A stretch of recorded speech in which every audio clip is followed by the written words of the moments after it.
This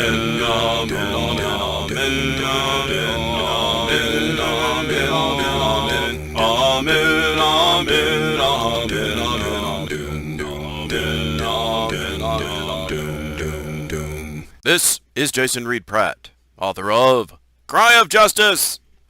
Have you ever wanted to be in charge of the American troops during the Vietnam Battle of Hamburger Hill, while not actually being in charge of American troops per se, and so using America as your proxy to uproot and eliminate a Viet Cong base in one of your mountain territories, hopefully with more decisive permanence than what historically happened at Hamburger Hill? Me too! Fortunately, I'm playing the Army of the Republic of Vietnam during a Crisis Grogs multiplayer game of Fire in the Lake, designed by Volker Runke and Mark Herman, and published by GMT Games. And on my previous turn, I teleported 4 U.S. divisions of my teammate, Rich, into Binh Dinh to get rid of a Viet Cong base there. In case you're wondering if I was less lazy than last episode and bothered to find Op Ba Mountain on the game map, yes.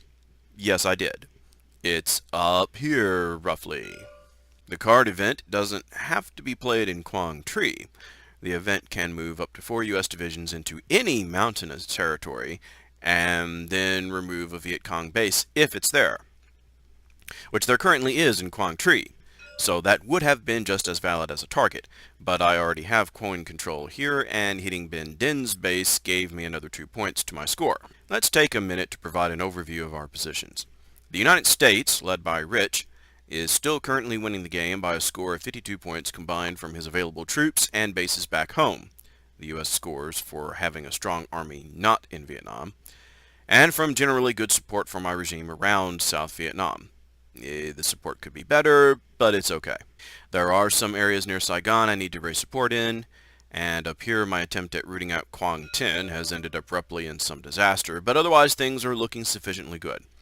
This isn't the U.S. high watermark so far, which was somewhere over 55, but we only have to stay past the goalpost to be sufficient.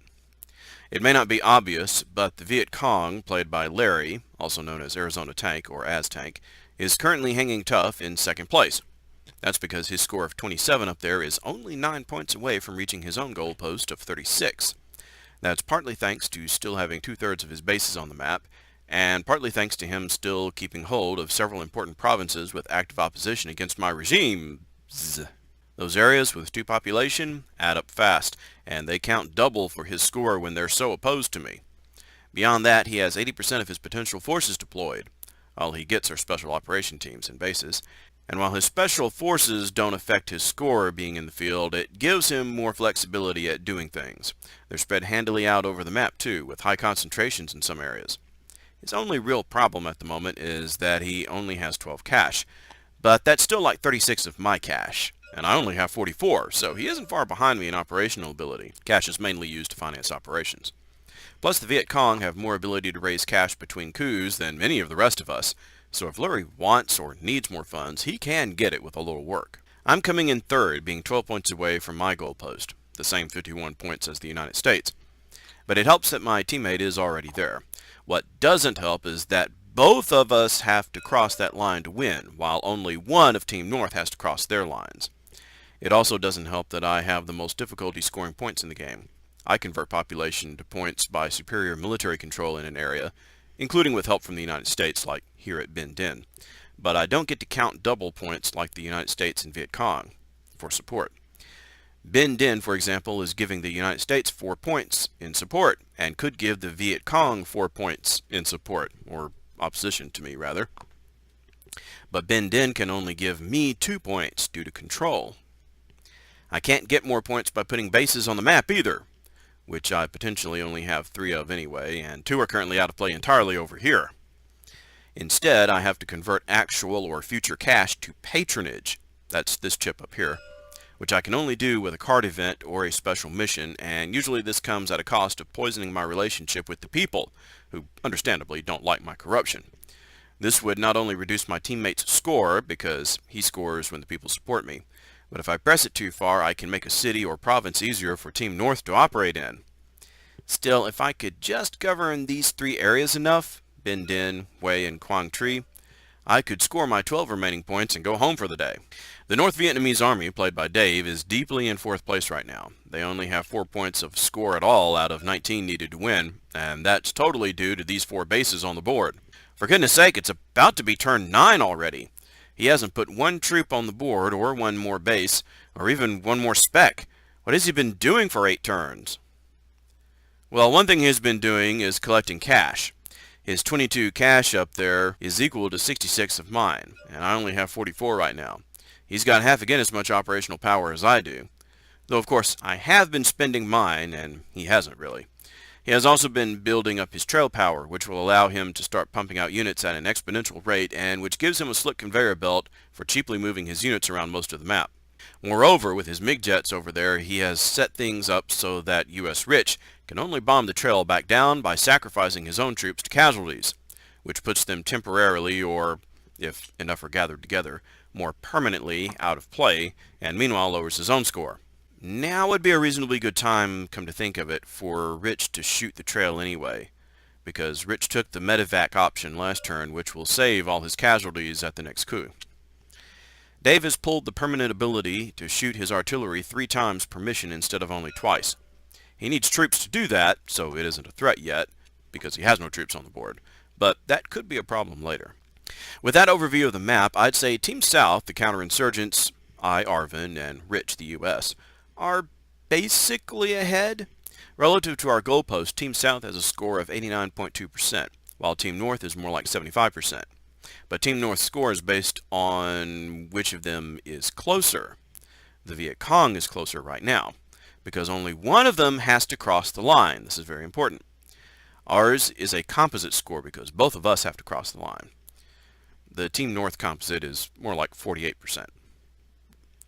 Enough statistical overview babbling. Time at last for turn 9. Draft Dodgers will now be the current card, and the new upcoming card is CIDG. Ooh, that's an Arvin Nuke card. I hope I get it. VC and then NVA with initiative this turn. VC Larry agrees that taking draft dodgers at this time would be pointless, and trying to cause U.S. casualties as long as medevac is active, which it will be until the next coup, is almost as pointless. Trying to pass to get CIDG will surely fail. So, as he says, there are no good choices for the VC. So back to the rally and subvert plan, which, I don't know, to me seems like a good choice for the VC. 5 rally targets, reducing the VC cash by 5 to 7. Ken Jiang, Larry adds 1 spec, eliminating coin control, because now there are 2 specs versus 2 cubes. Arvin scores goes down by 2 population from 39 to 37. In Kien Hua, Larry adds 1 spec, eliminating coin control, again 2 specs versus 2 of my cubes. My Arvin score goes down by 2 population from 37 to 35. In Kien Phong, Larry adds 1 spec. No one else was even in that province, but the Viet Cong can't gain control of population, so there's no change there. In Tay Ninh, Larry converts 2 specs into a second base here. The VC score increases by 1 base to 28. And in Pleiku, Larry adds 2 specs because of 1 population plus 1 VC base. This isn't enough for me to lose control yet. For his subversion special mission, he chooses 2 targets. First, Kien Jiang. Larry replaces one of my yellow cubes with one of his blue specs, leaving 1 yellow cube. And in Kien Hua, ditto.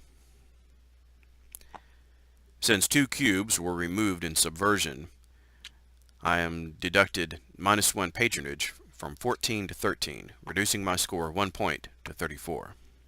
Now, NVA-Dave's turn. Dave chooses a limited operation rather than, for Team North, the currently useless card event.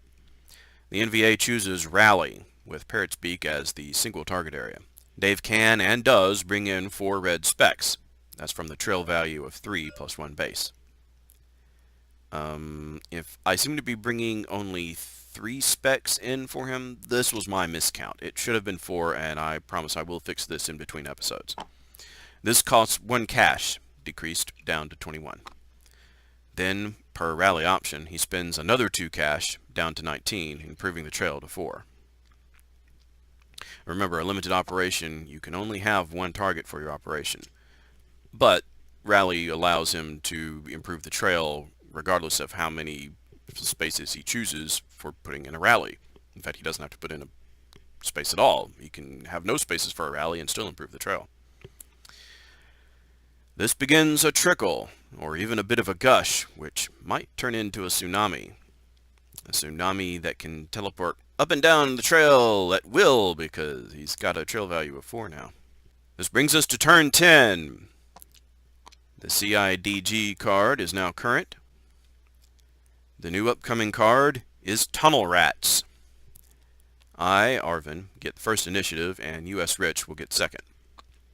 The CIDG, or Civilian Irregular Defense Groups, were an operation of our Central Intelligence Agency early in the war to train the mountain and jungle tribes on the borders with Cambodia and Laos in methods for hampering attempts by the North Vietnamese Army to supply and support the Viet Cong.